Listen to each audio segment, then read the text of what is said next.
I never thought I would be the kind of person to stand in the middle of a neighborhood park and scream at a group of wealthy parents, but when I saw them literally snatching plastic Easter eggs out of a 7-year-old boy's hands just because his clothes were tattered, something in me just snapped. Imagine being a child, excited for a community event, only to be told that your presence is an eyesore and that the premium chocolate is only for the families who paid $100 donation fee that wasn't even mentioned on the public flyers. I am still shaking as I record this, and I need to know, was I wrong for taking things as far as I did? Or would you have stood there and let a child be humiliated by people who have more money than heart? I want to tell you how this all started because it wasn't just one afternoon of cruelty. It was the culmination of weeks of elitism in a neighborhood that likes to pretend it's a perfect little utopia. I moved into this gated community about 6 months ago after landing a high-paying job in tech, and while the houses are beautiful, the atmosphere has always felt a little cold. My neighbor, a woman named Sheila who thinks she's the unofficial queen of the homeowners association, approached me early on to tell me that we keep a certain standard here.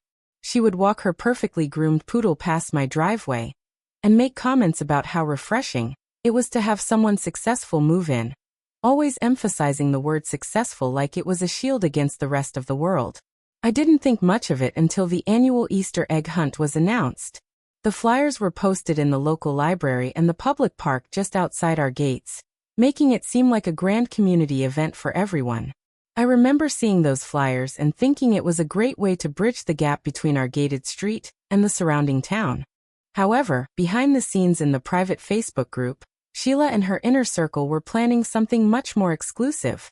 They were talking about VIP zones and gold-tier eggs containing high-end electronics and cash, funded by what they called a mandatory donation for residents. The comments section of that group was a nightmare. Parents were complaining that letting outsiders in would ruin the aesthetic of their photos, and that their children shouldn't have to compete for prizes with kids who didn't contribute to the HOA fees. I ignored the drama and just focused on my own life until I met Toby. Toby is a kid from the apartments just across the main road. The ones the HOA members call the slums, even though they're perfectly fine middle-class housing. His mom works 2 jobs, often leaving before sunrise to catch the bus, and Toby often hangs out at the park near our entrance, playing with a beat-up soccer ball that has more duct tape on it than leather. He's the sweetest kid, always saying hello and offering to help me carry my groceries if he sees me at the gate. One afternoon, he told me his mom was working extra shifts just to buy him a new pair of shoes for school, and he wanted to do something special for her. A few days before Easter, Toby told me with the biggest smile that he was so excited for the big hunt, because he wanted to find a special egg to give to his mom to make her happy. He had heard a rumor that some eggs had gift cards inside, and he told me with wide eyes, "If I find one, I can buy Mom the fancy coffee she likes." He had no idea about the standard Sheila was talking about. He didn't know that his excitement was being viewed as a threat to a premium experience. On the day of the event, the park was decorated like a movie set with giant inflatable bunnies, professional photographers, and thousands of colorful eggs scattered across the manicured grass. I arrived early and saw Toby standing at the edge of the grass, wearing his best outfit, a slightly faded polo shirt and clean but worn-out sneakers that were clearly a size too small. He had a small plastic bucket he'd clearly been saving, with a little cracked handle he'd tried to fix with a rubber band. When the whistle blew, the kids took off like a swarm of colorful locusts. Toby was fast, fueled by the hope of helping his mom, and he managed to grab 3 or 4 eggs near the perimeter. That's when I saw Sheila march over to him like he was a stray animal invading a gala. She didn't just talk to him. She reached down and physically blocked his path with her expensive designer tote bag, telling him that this hunt was for registered participants only. Toby looked so confused, holding up his little bucket, and said he saw the flyer at the library. Sheila scoffed and told him the library flyer was a mistake, and that he needed to leave because he was making the other children uncomfortable. She actually used those words. She said his presence was distracting, and that he was taking opportunities from children who actually belonged there. A few other parents joined in, nodding and whispering about gatecrashers, and how people like that always try to take advantage of their hard work. They stood in a semicircle around this 7-year-old boy, their arms crossed, looking down at him as if he were a criminal. Toby started to cry, the silent kind of tears that break your heart, and he tried to hand the eggs back, but Sheila told him to just drop them on the ground because they had to be sanitized now. She made a theatrical show of pulling out a bottle of hand sanitizer, making sure everyone saw how grossed out she was. My blood was boiling. I walked over and told Sheila she was being a bully to a literal child. But she just looked at me with this icy, condescending stare, and said that if I didn't like the rules, I could leave too. I arrived early and saw Toby standing at the edge of the grass, wearing his best outfit, a slightly faded polo shirt and clean but worn-out sneakers that were clearly a size too small. He had a small plastic bucket he'd clearly been saving, with a little cracked handle he'd tried to fix with a rubber band. When the whistle blew, the kids took off like a swarm of colorful locusts. Toby was fast, fueled by the hope of helping his mom, and he managed to grab 3 or 4 eggs near the perimeter. That's when I saw Sheila march over to him like he was a stray animal invading a gala. She didn't just talk to him. She reached down and physically blocked his path with her expensive designer tote bag, telling him that this hunt was for registered participants only. Toby looked so confused, holding up his little bucket, and said he saw the flyer at the library. Sheila scoffed and told him the library flyer was a mistake, and that he needed to leave because he was making the other children uncomfortable. She actually used those words. She said his presence was distracting, and that he was taking opportunities from children who actually belonged there. A few other parents joined in, nodding and whispering about gatecrashers, and how people like that always try to take advantage of their hard work. They stood in a semicircle around this 7-year-old boy, their arms crossed, looking down at him as if he were a criminal. Toby started to cry, the silent kind of tears that break your heart, and he tried to hand the eggs back, but Sheila told him to just drop them on the ground because they had to be sanitized now. She made a theatrical show of pulling out a bottle of hand sanitizer, making sure everyone saw how grossed out she was. My blood was boiling. I walked over and told Sheila she was being a bully to a literal child. But she just looked at me with this icy, condescending stare, and said that if I didn't like the rules, I could leave too. She said the event was private property because they had permitted the park for the day with city funds they technically didn't even fully pay for. I looked at Toby's face and my heart broke. He wasn't just sad. He looked ashamed, like he had done something wrong by just wanting to participate in a holiday. He was looking at his shoes, trying to hide his face, while Sheila's son ran past with a basket full of gold tier eggs, laughing and bragging about the money inside. This is the moment where I had to make a very big decision.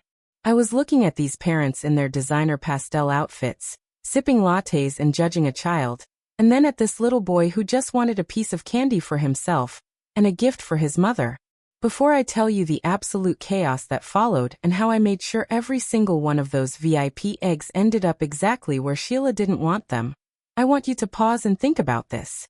If you saw a group of grown adults bullying a child over a plastic egg, would you stay quiet to keep the peace with your neighbors? Or would you risk being the neighborhood outcast to do what's right? Let me know in the comments right now because what I did next has divided my entire community. I looked Sheila dead in the eyes and asked her exactly how much the donation was to be a part of her precious little club. She smugly told me it was $100 per child, thinking that would shut me up.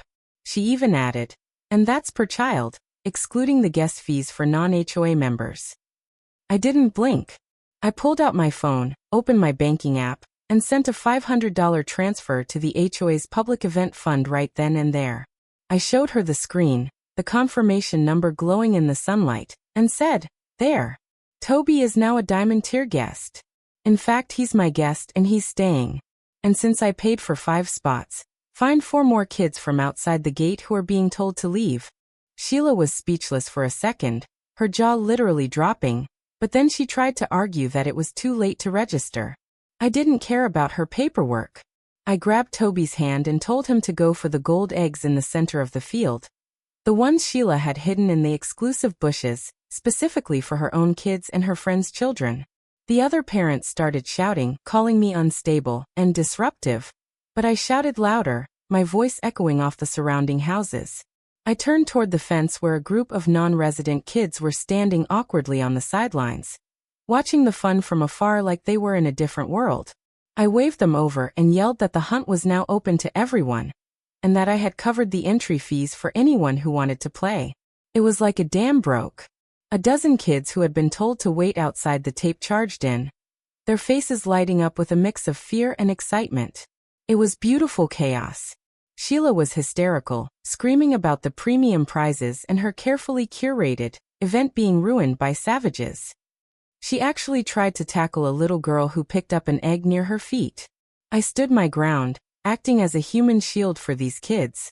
When one of the dads, a guy named Mark who always brags about his vintage car collection, tried to grab Toby by the shoulder to pull him away from a VIP tree, I stepped in his way and told him that if he touched a child, the police would be the next ones at the hunt, and I would personally testify against him for assault.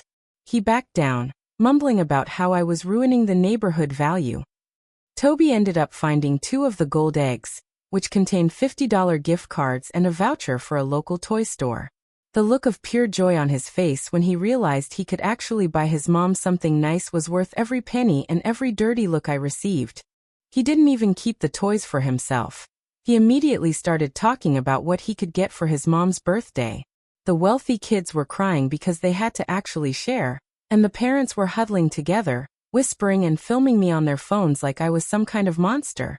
After the hunt ended and the eggs were gone, I walked Toby back to the gate. He thanked me at least 10 times, his eyes shining. But the aftermath was just beginning. That evening, my phone didn't stop buzzing. Sheila had posted a long, rambling video in the Facebook group claiming I had endangered the community by inviting random people into their private space. She tried to have me banned from the HOA board meetings, and several neighbors have stopped speaking to me entirely. When I walk my dog, they pull their children away as if I'm contagious. They even sent me a formal letter from a lawyer claiming I violated the spirit of the community and caused emotional distress to the rightful participants. They are trying to fine me for unauthorized event expansion. But honestly, seeing Toby walk back to his mom with a full bucket and a giant smile made me realize that their spirit was never something I wanted to be a part of anyway. It was a spirit of exclusion and cruelty masked by expensive clothes and manicured lawns. I've since started organizing a truly free community event for the upcoming summer bash, and the support from the regular folks outside our gates has been overwhelming. We've already raised enough money to host a massive barbecue where every kid, regardless of their zip code or their parents' bank account, is welcome. I might be the most hated person in the gated circle right now, and I might have a few legal battles ahead of me regarding HOA bylaws, but I've never felt better about a decision in my life. I don't think being poor should ever be a reason a child is excluded from a memory or treated like trash on a holiday. If defending a kid against a bunch of bullies makes me a villain in Sheila's story, I'll wear that badge with pride and keep the fire burning. We need to remember that our value isn't in what we have, but in how we treat those who have less. Tell me, was I the jerk for crashing their expensive party and forcing them to share? Or was it long overdue for someone to burst their bubble? Like this video if you think those parents were out of line, and you would have stood up for Toby too. Subscribe for more stories like this where we expose the real-life villains in our neighborhoods and stand up for what's right. Share your final thoughts on this whole mess in the comments section. I really want to see if I'm alone in this, or if you guys see the spirit of the community the same way I do now. I'll see you all in the next story.